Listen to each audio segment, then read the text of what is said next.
Alright, y'all, so in today's video, I'm going to talk to you guys about the truth when it comes down to working in the gig economy.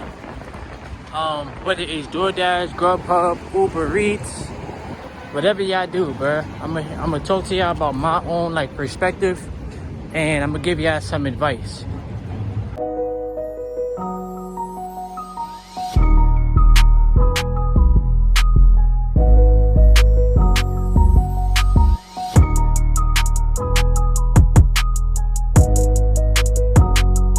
If you're not evolving, you're doing something wrong.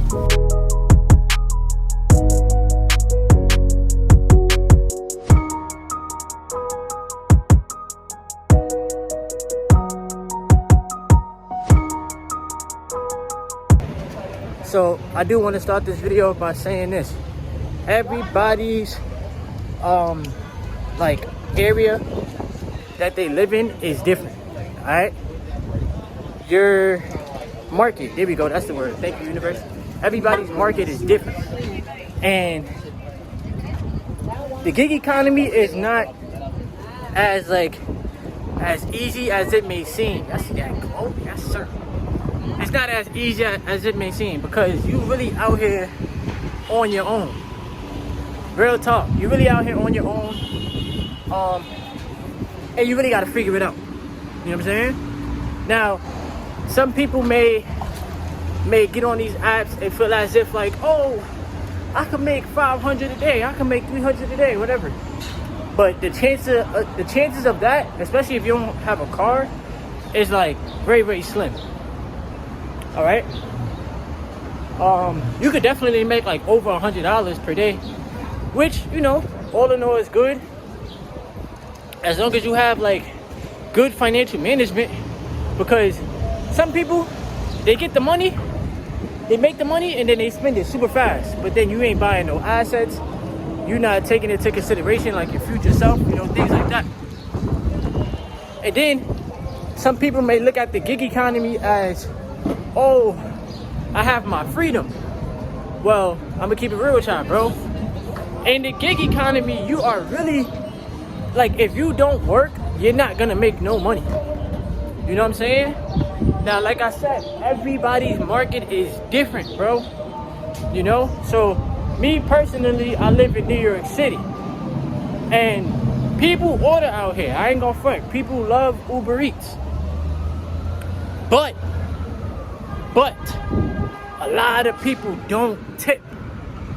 Now, they definitely made some changes out here in the city of New York. They made changes on the app just in general, where you can't get on whenever you want. You have to schedule, your hours on the app. And even with that, bro, that high key makes you feel like you're an employee for these apps. You know what I'm saying? And it's not knocking it, because at the end of the day, these apps are gonna do what they want to do. And another thing that you have to take into consideration is the environment that you're in. You know what I'm saying? Now, as y'all can see, I'm out here delivering in the Bronx, and the things that I be seeing, bro, it be blowing my mind. So sometimes I enjoy just going to the city and doing Uber Eats, but it's always you got to make the best of it. You know what I'm saying? Now, like I said, bro, the gig economy is cool, but it's also a hit or miss. Because you're going to have your good days. You're going to have your days where you can make, like I said, 100, 110, 115, whatever. You make as much money as you want, as long as you out here on the app. But then you also going to have your days where it's dang, they sending you $3 orders, $2 orders, $4 orders. And then the customer isn't tipping. Now, I get it. You might have some people sit there and say, well, tipping is optional. And, you gotta earn a tip. Whatever, that's your own opinion. I honestly feel like tipping is common courtesy, because listen, just like you, we have bills that we have to take care of as well. You know what I'm saying? I use Uber as my full-time income until I start my new job. You know what I'm saying? Y'all already know. I already spoke to y'all about it. So it's more so like it's just a common courtesy, and it's a level of appreciation. Because what I be telling myself is, bro, at the end of the day, these people could get their food themselves. I ain't gonna lie. You know what I'm saying? But it's not in my control whether a person tips or not. What's in my control is the deliveries that I take and the work ethic that I put in. So, like I said, the gig economy, like, people could do it. Don't get me wrong, bro, you could do it. But also, bro, like, some people might look at you like you crazy. Or y'all know how this world is, bro. People are very, very, very judgmental. Very judgmental. You know what I'm saying? So, I feel like sometimes customers treat you as if like you like the bottom of the barrel because you are delivering food. And I say, bro, no matter how old you are, as long as you get into the money and you doing something positive, bro, like don't downplay yourself, you know? Because somebody will hear like, oh, I work for Uber. Like I work with, let me not say for, chill out.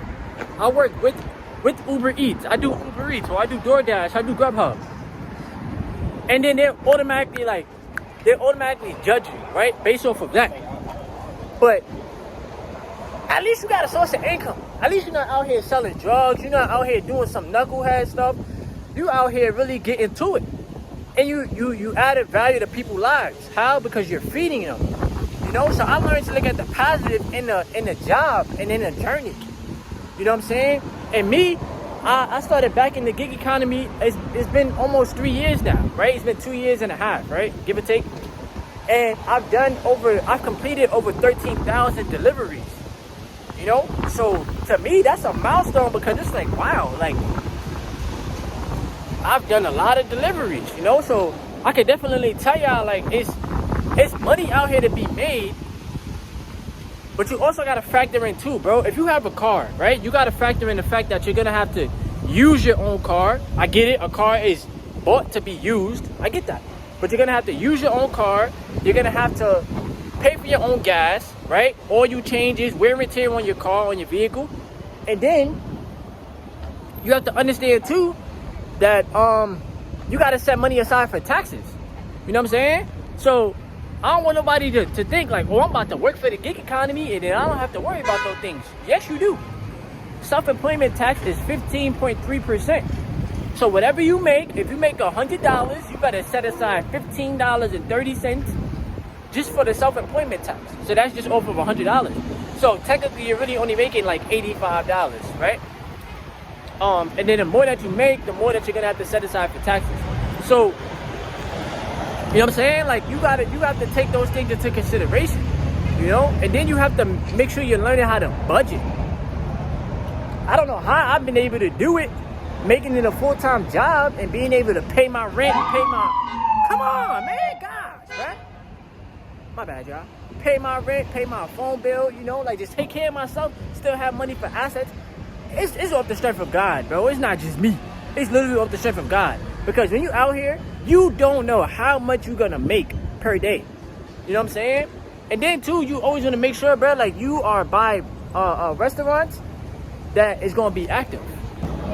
So that's another thing that you have to honestly keep in mind, bro, is are you around like restaurants, you know? Because that's what's gonna help you make the money is if it's active.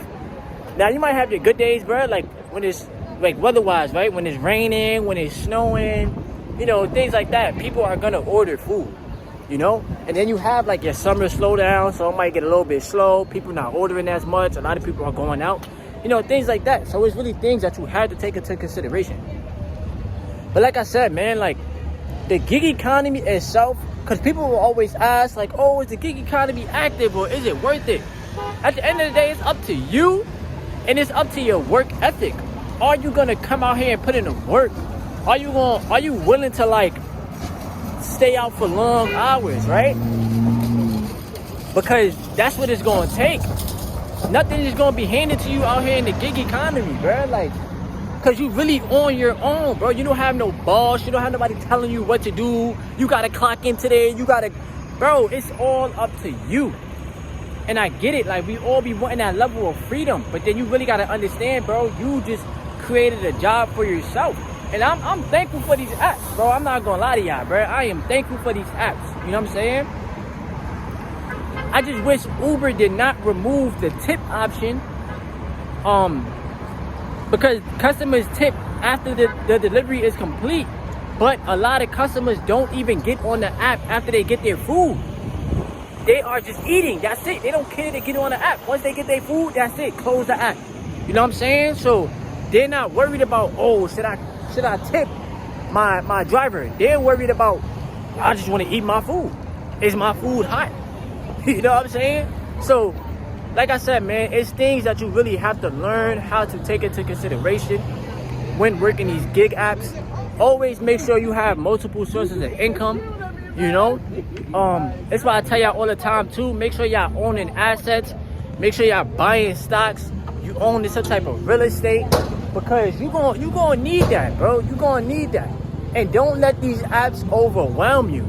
You know what I'm saying? Like, don't feel as if like, oh my gosh, I'm not making enough money, blah, blah, blah. Nah, bro, you're gonna make some type of money, bro. Like, that's one thing about these apps. You're gonna make some type of money. Like I said, it's just about money management. Learning how to budget. Learning how to work with what you got. You know what I'm saying, bro? Talk. And yeah, bro, like, that's just what it is. Even if you're a person and you working a W-2 job, right? I don't like to say 9 to 5 because time is not real. But even if you're working a W-2 job and you might do some Uber or DoorDash or Grubhub after, there's nothing wrong with that, because there's no limit to the amount of money that you can make. Let's just keep it real, bro. And money is highly important, bro. It's just as important as oxygen. I don't listen to people that say, oh, money's not important. You're lying to yourself. So I don't care. You can live in that vibration and frequency all you want. But for myself, I know the importance of making money, learning how to keep money, and learning how to have money grow for you. And I'm not the person that knows it all. No, I'm learning life every day. You feel me? Real talk. So, but my advice to y'all is just work with what you got. You feel me? Be thankful that you have a source of income, and just make it work. You know, make it work. Do the best that you can. You know what I'm saying? And have fun. Word, have fun. But shout out to everybody. Everybody that's been retaining. Everybody in the gig economy. Shout out to y'all. Shout out to anybody that watched this entire video. I appreciate you. Give the video a thumbs up if you want to. Leave your comments below. Let me know if you're in the gig economy. How long have you been working in the gig economy? And what are some words of advice that you would want to give to the people? You know what I'm saying? It's kind of windy out here too, so I appreciate y'all. Thank y'all for rocking out with me. Y'all some real ones. It's your boy Terrence Carter, TC Talks, TC Fitness. Hold on. And I'll be back at it with some more videos for y'all. Yes, sir. We out here, universe.